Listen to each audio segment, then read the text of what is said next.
I've been seeing this type of show all over the place. One of the big ones right now is on Broadway. It's been there for a while, and it's called the 20-Sided Tavern. And so I read about that one, and then I thought, but I want more audience participation. I want the audience to actually get a feel of playing Dungeons and Dragons, how to have the character sheet and everything. So it was something I wanted to do, and I had some friends that I gathered right after the election, actually. The day after the election, we all met, and there was like 20 of us in a room, trying to come up with something new to do. And this was one of the ideas. Well, Dungeons and Dragons is a game I started playing in 1978. And back then it had kind of a bad reputation, but I loved the idea of creating my own world and then bringing my friends in, and then, the whole thing of making the maps and having them walk through. And basically I would say, you know what, you're a wizard and you can cast these spells, all right? And I'm gonna describe to you where you are, and then you're gonna tell me what you wanna do. And then when you do those things, then I'm gonna tell you what happened. And just to make sure that it's fair, you're going to roll a dice, and that tells me how successful you are in doing what you just tried to do. The first show was just a month and a half ago. It was on the 28th of February this year. We were at Host Wenatchee, and basically she was looking for something, and I said, how about something like this? And when she said, yes, you can have this date and perform this here, then we decided we needed to create it. And so we developed it. What we learned from that show, there were some things we did differently there. And one of the things we did was we allowed people who were playing to pay $1 to re-roll the dice when they had a bad roll. And people did that a lot. And we made some money on it, but I got to thinking, I don't think the money was that important. What I want to know is more excitement and danger in the game. There has to be real danger. If you roll a bad roll, you have to suffer those consequences. It makes it more fun, And so I think we've decided this time we're not going to do that. Having a bigger space like the museum here, we're excited. We're going to have lighting. We didn't have lighting before. And we've got projections, we've got sound effects. All this stuff helps bring the reality in, the costumes, the sound and everything. We don't have a set, so a lot still has to be in your imagination when you come to the show. But the characters fill in all the blanks. Right now, we have the same number we had before, and that is 14. And one of them is a dungeon master. He comes all the way from Ellensburg to do this. 2 of them are hosts that kind of help the audience out while the audience is playing. So if somebody like you that hasn't played before, you're going, I don't know how to do this. They're going to come over and help you. So you've got them on your side. And then the rest are all going to be characters that you can choose. You have to choose your hero. So we have 9 people who have fully developed characters. They're going to come out and they're going to tell you about themselves, and then you get to pick which one is going to represent you. Most of these guys costume themselves, so some of them are already cosplayers. They go to Ren fairs and they cosplay, and so they're costuming themselves. I costume kind of all the monsters and stuff. And then they create their own characters. So basically we have a Discord channel, and this is my character. I'm thinking of this kind of a person, and we all root for each other and give them ideas. And yeah, we work on it together, but everybody has wonderful developed characters. And then we've done a lot of training, improv training and stuff in how to create a character and how to play it. At this point, it's volunteer. I wish we were selling more tickets and doing bigger shows. Then I would try to pay them if I could, because they put a lot of their own money into it. Yeah. We originally weren't going to be doing any of the makeup at first. And on a whim, I showed up to rehearsal and we painted my face green. And Cynthia immediately was like, no, that looks awful.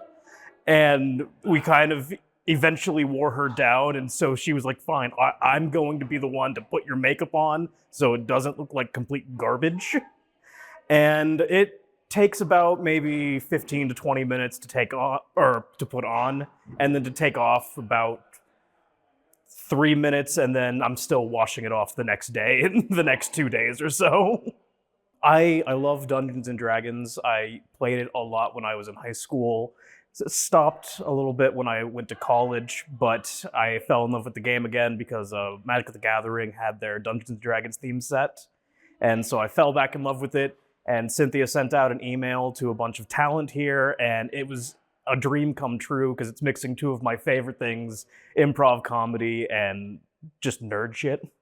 This time, since we kind of knew how the show would play, we wrote a brand new script. We write a new script for every show. And the crew of people writes the scripts. Everybody has part of it. And we adjust the script as we go to make sure things work well. Because there's choices that get made, and the script then splits off into different directions based on the choices that are made. So we have to plan for that. And we will rehearse, I think this time we're going to have like just five rehearsals of the show itself. And then we had 4 rehearsals where it was just improvisational training and acting training, just for the people to play their characters. A lot of the benefits can be, you don't need to think about a lot of your next movement. It's going to be something that the audience wants, or whoever it is that ends up controlling you. It's something that they want to do, and it becomes more of a collaborative effort as opposed to something that's just coming off the top of your head. Some of the challenges can be when they're trying to do things that are a little bit too intricate to portray in a meaningful manner. So, for example, there was one time we were doing a test session where one person that was controlling me thought it was the funniest thing in the world to just throw everything. It turned into, throw Frodrick, my little guy here, throw an axe, throw this, and then it turned into throw Happy, one of the characters from the other show. So it's one of those things where you got to know where to draw the line when it comes to a lot of the physicality of it. So it's just, there are things that are physically impossible and just unsafe to do, is kind of where things can end up in some cases. Well, we had 48 seats at Host Wenatchee, and we put 50 people in one night and 48 the next night, so it's sold out. But it didn't sell out until the last minute. So it's scary here. This isn't sold out yet, and we're really kind of nervous. We're hoping it's just a tough time right now, but I'm really hoping people get out to see it. This time we did give people the option of, if they do not want to be a player, they can buy a cheaper ticket and just sit on the sidelines and watch. But we're going to adjust things as we go. And, I think we've got 12 more days, and Wenatchee tends to buy things late. And I will be selling tickets at the door as well, so people can come. We had people show up the last time in costume, in full costume. They came in and they didn't have tickets, and we had to send them away. So I don't want to do that again. We're not going to be 8 hours in your mom's basement tonight. We are going to be 2 hours, 2 hours only. There's an intermission. And the dungeon master is amazing. He keeps track of the time, and he makes things either go a little longer or, make them shorter so that we get it done in time.